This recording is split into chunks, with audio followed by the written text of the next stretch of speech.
ফ্যাসিবাদ বিরোধী আন্দোলনে সংঘটিত প্রতিটি হত্যাকাণ্ডের বিচার হবে প্রধানমন্ত্রী। চালু হলো জুলাই জাদুঘর। জুলাই প্রামাণ্যচিত্রে অসঙ্গতি নিয়ে হট্টগোল, রাষ্ট্রপতির ক্ষোভ, মন্ত্রীর দুঃখ প্রকাশ। আরেকটি বিপ্লব অনিবার্য, 11 দলের সমাবেশে জামায়াত আমির। সন্ত্রাস ও অধিকার হরণের বিরুদ্ধে হুঁশিয়ারি। জুলাই গণ অভ্যুত্থানের 2 বছর, দেশ জুড়ে নানা কর্মসূচি, ঢাকার কনসার্টে জনতার ঢল।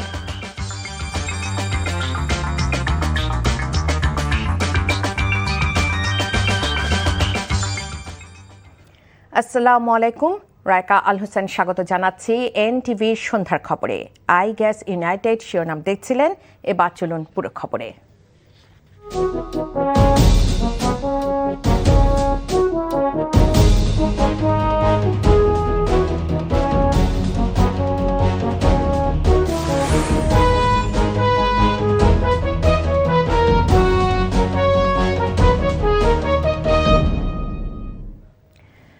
খুলে দেয়া হলো জুলাই স্মৃতি জাদুঘর।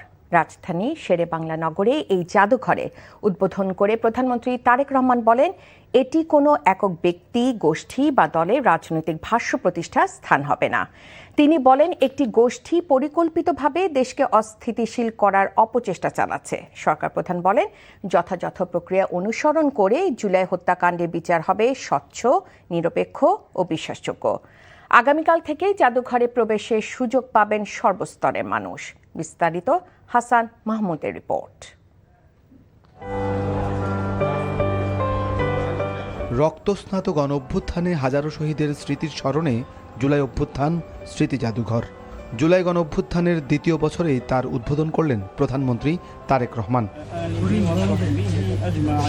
উদ্বোধন শেষে জুলাই শহীদ, আহত ও দেশ জাতির কল্যাণে মোনাজাত করা হয়। পরে জুলাই গণ অভ্যুত্থান স্মৃতি জাদুঘর পরিদর্শন করেন প্রধানমন্ত্রী। স্বচক্ষে দেখেন জুলাইয়ের নিষ্ঠুর বর্বরতার চিহ্ন। পরে আলোচনায় শহীদ স্বজনরা তুলে ধরেন তাদের শোক ও স্মৃতি।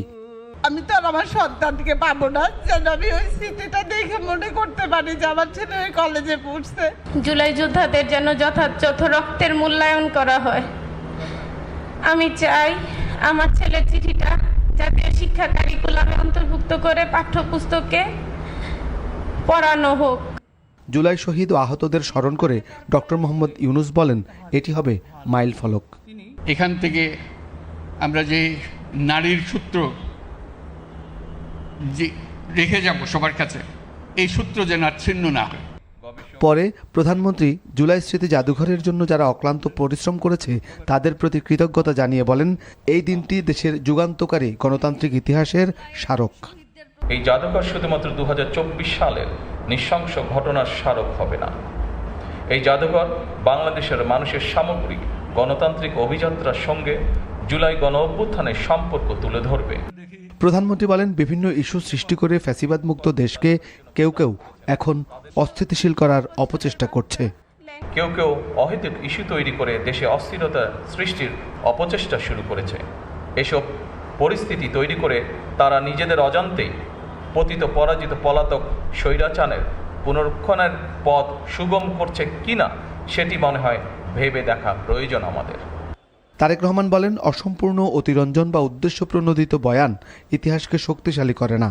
এ সময় হতাহতদের স্বচ্ছ বিচারের কথাও উল্লেখ করেন প্রধানমন্ত্রী। ফ্যাসিবাদ বিরোধী আন্দোলনে যারা হতাহত হয়েছেন, পর্যায়ক্রমে আইনের যথাযথ প্রক্রিয়া অনুসরণ করে সেই বিচার হবে স্বচ্ছ, নিরপেক্ষ এবং বিশ্বাসযোগ্য।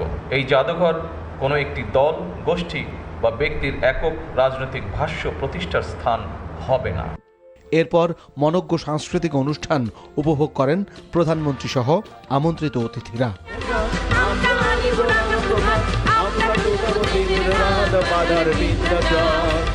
Hasan Mahmud, NTV news, Dhaka. আওয়ামী লীগের অনুশোচনা নেই, দলটি নির্লজ্জের মতো আবারও দেশে আসার কথা বলছে উল্লেখ করে ভারপ্রাপ্ত রাষ্ট্রপতি হাফিজউদ্দিন আহমদ বলেছেন, দেশে আসেন, রাজপথে দেখা হবে। এ সময় জুলাই অভ্যুত্থান নিয়ে সরকারি প্রামাণ্য চিত্রের সমালোচনা করেন তিনি। রাষ্ট্রীয় অনুষ্ঠানে হট্টগোল ও এনসিপির আচরণেরও সমালোচনা করেন ভারপ্রাপ্ত রাষ্ট্রপতি। ইফতেখার রেজার রিপোর্ট। বৈষম্যহীন দেশের দাবিতে তরুণদের দাবানল দাবিয়ে রাখতে সেদিন গুলি ছোড়া হয় রাষ্ট্রীয়ভাবে। আর ফ্যাসিবাদ পালিয়ে যাবার 2 বছর পর সেই জুলাই অভ্যুত্থানের অনুষ্ঠান পালিত হলো রাষ্ট্রীয়ভাবে। তবে অনুষ্ঠানে মুক্তিযুদ্ধ মন্ত্রণালয়ে প্রদর্শিত একটি ডকুমেন্টারি নিয়ে বাধে বিপত্তি। শহীদ আবু সাইদ, সাবেক প্রধানমন্ত্রী বেগম খালেদা জিয়ার ছবি না থাকা সহ নানা অসঙ্গতিতে হট্টগোল শুরু হয়।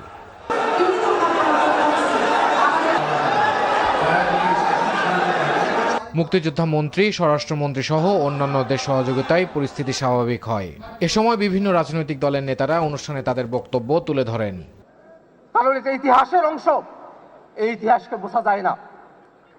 তেমনি ভাবে এই 24-এর অভ্যুত্থানে যারা অংশগ্রহণ করেছিলেন, তিনি বিএনপির হন, তিনি জামাতের হন, তিনি বামপন্থী হন, প্রাইভেট বিশ্ববিদ্যালয়ের শিক্ষার্থী হন, মাদ্রাসার শিক্ষার্থী হন, রিক্সা চালক হন, প্রবাসী হন, যে সেকশনের মানুষেরাই তারা হন না কেন, আমরা সব সময় তাদেরকে আমরা স্মরণে রাখি, আমরা তাদের কথাটা উচ্চারণ করি। মাসব্যাপী জুলাই যোদ্ধার শহীদ পরিবারের যে কান্না, সব আহতদের সমান তালিকায় আনা হয়নি, সুযোগ সুবিধা পাচ্ছে না, অনেকে তালিভুক্ত হননি, অনেকের চিকিৎসা হচ্ছে না। একটা বাংলাদেশের মতো রাষ্ট্রের পক্ষে এই কয়েকজন শহীদের সুচিকিৎসা, পুনর্বাসন কোনো অসম্ভব ব্যাপার নয়। গণভোটের গণরায় বাস্তবায়ন করতে হবে। আসুন একসাথে বসি। সংবিধান সংশোধন কমিটিতে আপনাদের আহ্বান জানিয়েছে, আপনারা এখনো নাম দেন নাই। গতকালকে প্রথম বৈঠক করেছি। জুলাই জাতীয় সনদের প্রত্যেকটা অক্ষর বাস্তবায়ন করা হবে, আমরা প্রতিশ্রুতি দিয়েছি। শহীদ হওয়া যোদ্ধাদের পরিবার ও সম্মুখ সারির আহত যোদ্ধাদের সম্মানে আয়োজিত সংবর্ধনায় রাষ্ট্রপতি তার ভাষণে এমন বিশৃঙ্খলার জন্য উষ্মা প্রকাশ করেন। ভুল সংশোধন করতে চাই। সকালে অনুষ্ঠানটা একটা চমৎকার একটা অনুষ্ঠান ছিল। প্রফেসর ইউনূস নিচে বসেছিলেন, তাকে মাননীয় প্রধানমন্ত্রী ডেকে এনে সম্মান দেখিয়ে তার পাশে বসিয়েছেন, স্টেজে উঠিয়েছেন। এটাই তো আমরা কামনা করি। সবাইকে আমরা সম্মান করতে চাই, কাউকে অপমান করার চেষ্টা চাই না। এখানে বক্তব্য দেওয়ার সময় কেউ বুয়া বুয়া বলে চিৎকার করে, রাষ্ট্রীয় অনুষ্ঠানে কি এগুলো মানায়? কবে আমরা শিখব? জুলাই অভ্যুত্থানে আওয়ামী লীগের ভূমিকা তুলে ধরে দলটির অনুশোচনা নেই বলেও সমালোচনা করেন রাষ্ট্রপতি। আওয়ামী লীগের দেখেন, তাদের কোনো অনুশোচনা নাই। এত অন্যায়, অবিচার, খুন, গুম, মানি লন্ডারিং, হত্যা, নির্যাতন, আয়নাঘর, এতে তারা কোনো লজ্জাবোধ করে না তো। আবার বলে যে ডিসেম্বর মাসে আসেন, দেশে এসে পদার্পণ করবেন। আমরা অপেক্ষা করে আছি, আসেন দেশে। দেশে আছেন, দেখা হবে ইনশাল্লাহ রাজপথে। জনকল্যাণে রাজনৈতিক দল ও নেতাদের জ্ঞান অর্জনের আহ্বান জানান রাষ্ট্রপতি। Iftekhar Reza, NTV news, Dhaka.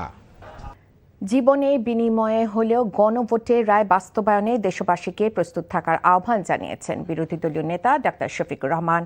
দুপুরে বায়তুল মোকাররমের দক্ষিণ গেটে জুলাই গণ অভ্যুত্থানে 2 বছর পূর্তিতে 11 দলীয় ঐক্যের গণসমাবেশে এসব কথা বলেন তিনি। ডাক্তার শফিক আরও বলেন, যেখানেই সন্ত্রাস ও জনগণের অধিকার হরণ হবে, সেখানেই প্রতিরোধ গড়ে তুলে আগ্নেয়গিরি হয়ে জ্বলে উঠবে 11 দল। বিস্তারিত সালাউদ্দিন কাদেরের রিপোর্টে।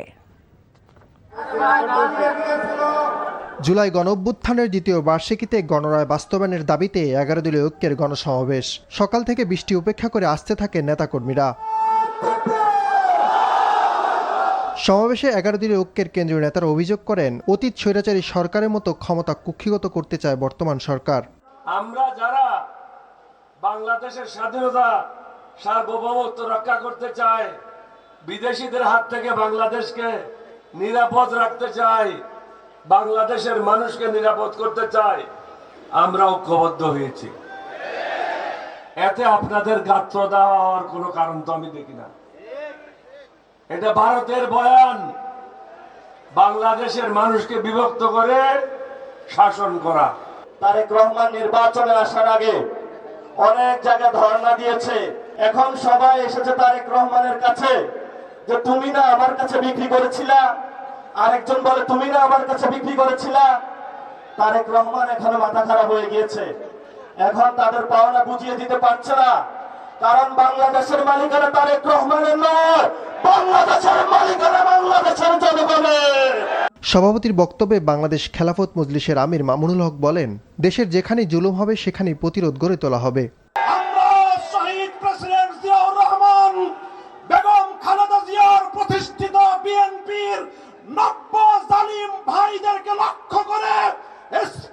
বার্তা দিতে চাই, যদি জালিমের হাত, জুলুমের হাত গুটিয়ে না নাও, আমরা সব ভেঙ্গে গড়িয়ে দেব ইনশাআল্লাহ।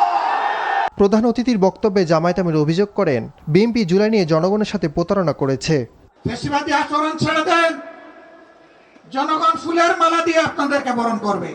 আমাদের গণভোটের গণরায় মেনে নেন। 70 ভাগ মানুষের রায়কে অপমান করবেন না, অপমান করে বাঁচার পথ খুঁজে পাবেন না। এই দাবি আমরা পরিত্যক্ত ঘোষণা করব না। জীবনের বিনিময়ে হলেও এই দাবি আদায় হবে ইনশাআল্লাহ। সব দেখে মনে হচ্ছে আরেকটা অনিবার্য বিপ্লব আসন্ন। এই বিপ্লবের জন্য আমি আপনাদের সবাইকে প্রস্তুতি নিতে আহ্বান জানাচ্ছি এবং ফ্যাসিবাদের বিরুদ্ধে লড়াই হবে আপোষহীন, তীব্র, বিজয় ছিনিয়ে আনার লড়াই হবে ইনশাআল্লাহ। বক্তাদের কথা উঠে আসে গত কয়েকদিনে শিক্ষাঙ্গনে অস্থিরতার বিষয়। সালাউদ্দিন কাদের, এনটিভি নিউজ, ঢাকা। জুলাই গণ অভ্যুত্থান দিবসে রাজধানীর সরোয়ার্দী উদ্যানে অনুষ্ঠিত হচ্ছে কনসার্ট ফর ডেমোক্রেসি। সেখান থেকে সরাসরি যুক্ত হচ্ছেন সিনিয়র করেসপন্ডেন্ট সেলিম মালিক। সেলিম, কনসার্টে ওয়ারফেজ ও মাইলসের পরিবেশনা কি হয়েছে, জনসমাগম কেমন দেখতে পাচ্ছেন? আপনি যেমনটি বলছেন যে মাইলস তাদের পরিবেশনা এখনই করবে, আসলে এখন এই মুহূর্তে মঞ্চ রেডি করা হচ্ছে এবং মাইলসের যে ভোকালিস্ট তিনিও মঞ্চে চলে এসেছেন এবং এই তাদের যে ব্যাকগ্রাউন্ডের যে কাজগুলো এগুলো শেষ হলে আসলে মাইলসের পরিবেশনা শুরু হয়ে যাবে কিছুক্ষণের মধ্যেই। মাইলসের পরে ওয়ারফেজ রয়েছে। আপনি জানেন যে মাইলস কিন্তু 90 দশকের একটি জনপ্রিয় ব্যান্ড দল এবং তারা হয়তো কিছুক্ষণের মধ্যেই শুরু করে দেবে। এরপরে ওয়ারফেজ রয়েছে এবং ওয়ারফেজের জন্য কিন্তু এখানকার দর্শকরা অপেক্ষা করছে ওয়ারফেজের গান শোনার জন্য। এবং মাইলসের যে গান এর আগে কিন্তু ডিফারেন্ট টাচ, এটাও 90 দশকের একটি জনপ্রিয় ব্যান্ড দল। ডিফারেন্ট টাচের গানগুলো শুনে আসলে এখানকার যারা এখানে হাজার হাজার দর্শক উপস্থিত রয়েছেন তারা আসলে আবেগে ভেসেছেন এবং গানের সাথে কণ্ঠ মিলিয়েছেন, নৃত্য করেছেন। আমরা দেখতে পেয়েছি রীতিমতো তারা লাইট জ্বালিয়ে মাইলস ডিফারেন্ট টাচের যে ভোকালিস্ট তাকে অভিবাদন জানিয়েছেন।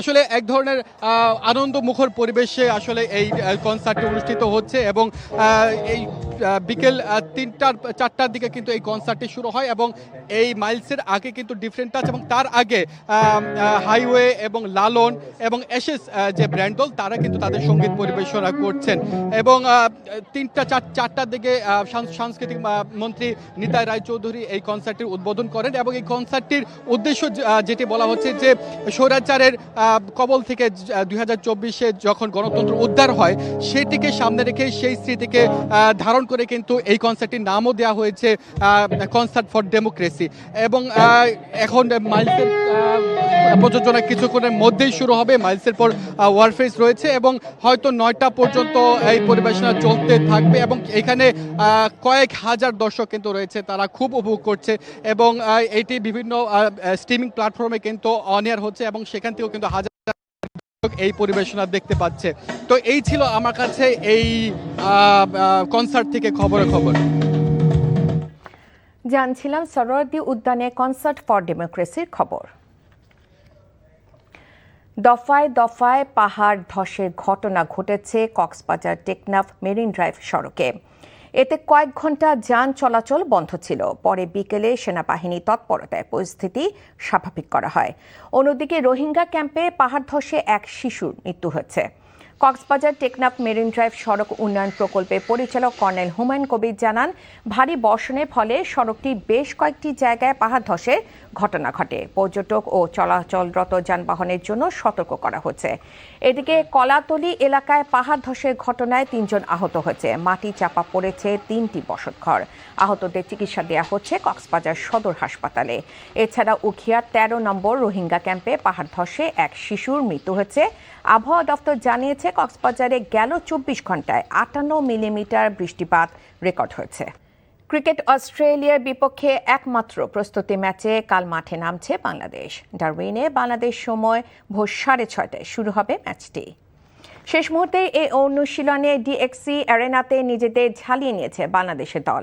দেশে বৃষ্টির কারণে প্রস্তুতি পর্বে কিছুটা ঘাটতি নিয়ে অস্ট্রেলিয়ার বিপক্ষে 2টি টেস্ট গিয়েছেন শান্তরা।